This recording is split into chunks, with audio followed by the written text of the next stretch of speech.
तर अंबरनाथ नगरपालिकेत शिंदे सेनेला सत्तेपासून दूर ठेवत भाजपनं शिंदे सेनेला त्यांच्याच बालेकिल्ल्यात जोरदार धक्का दिला। त्यामुळे अंबरनाथमध्ये शिंदे सेनेची भाजपनं कशी कोंडी केली आहे पाहूयात या स्पेशल रिपोर्टमधून। अंबरनाथमध्ये भाजपकडून शिंदे सेनेची कोंडी। काँग्रेसच्या निलंबित नगरसेवकांच्या हाती कमळ। शिंदे सेनेचा बालेकिल्ला भाजपच्या ताब्यात। एकंदरीत करणी आणि कथनी मधला भारतीय जनता पक्षाचा फरक हा या निमित्तानं समोर येत आहे आणि आता भारतीय जनता पक्षाचं नैतिक अधपतन आणि वैचारिक दिवाळखोर या सर्व प्रकरणाच्या अनुषंगानं हे जाहीर झालेलं आहे।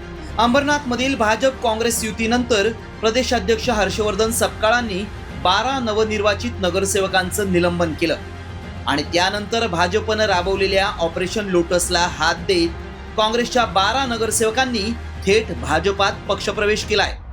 रवींद्र चव्हाणांनी हा पक्षप्रवेश विकासासाठी असल्याचं सांगितलंय, तर दुसरीकडे काँग्रेस मुक्त भारतचा नारा देणारं भाजप काँग्रेस युक्त झाल्याची टीका हर्षवर्धन सपकाळांनी केली आहे। आम्ही सत्तेबरोबर राहिलो तरच आमची या सगळ्या विषयाला आम्हाला आमच्या नागरिकांना न्याय देता येईल, तर आम्ही त्यांना 100% तुम्ही आमच्याबरोबर आलात तर आम्हाला नक्कीच आनंद होईल असं आम्ही त्यांना सांगितलं आणि त्यांनी सुद्धा खरं तर सकारात्मक दृष्ट्या त्याही गोष्टीचा विचार केला, म्हणून आम्हीही त्यांचे खूप खूप आभारी आहोत की आम्हालाही त्यामुळे एक वेगळ्या पद्धतीची त्या ठिकाणी चालना मिळेल।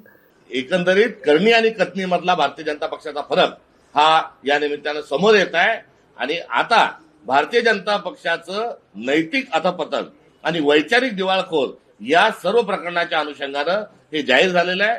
काँग्रेस मुक्त भारत हा करण्याचा त्यांचा नारा होता आणि 100% भाजप त्यांचा करण्याचा नारा होता, तर काँग्रेस मुक्त भारत करत असताना त्यांनी आता भारतीय जनता पक्षच काँग्रेस युक्त केला आहे आणि त्यांच्या या काँग्रेस युक्त करण्यामध्ये या 12 लोकांची जी भर पडली आहे। ठाणे जिल्ह्यातील अंबरनाथ आणि बदलापूर हा शिवसेनेचा बालेकिल्ला।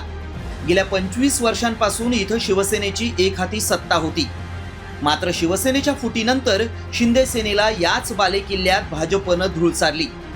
अंबरनाथमध्ये भाजपच्या तेजश्री करंजुलेंना नगराध्यक्षपद मिळाल्यानंतर आता शिंदे सेनेला भाजपनं अंबरनाथ विकास आघाडीच्या माध्यमातून दुसरा मोठा धक्का देत सत्तेच्या चाव्या आपल्या हाती हिसकावून घेतल्या।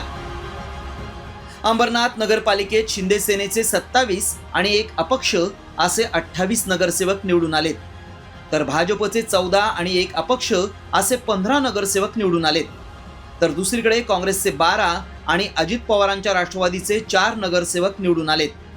मात्र काँग्रेसच्या 12 नगरसेवकांनी भाजपात पक्षप्रवेश केल्यामुळं अंबरनाथमध्ये भाजपची एकूण नगरसेवकांची संख्या 27 इतकी झाली आहे।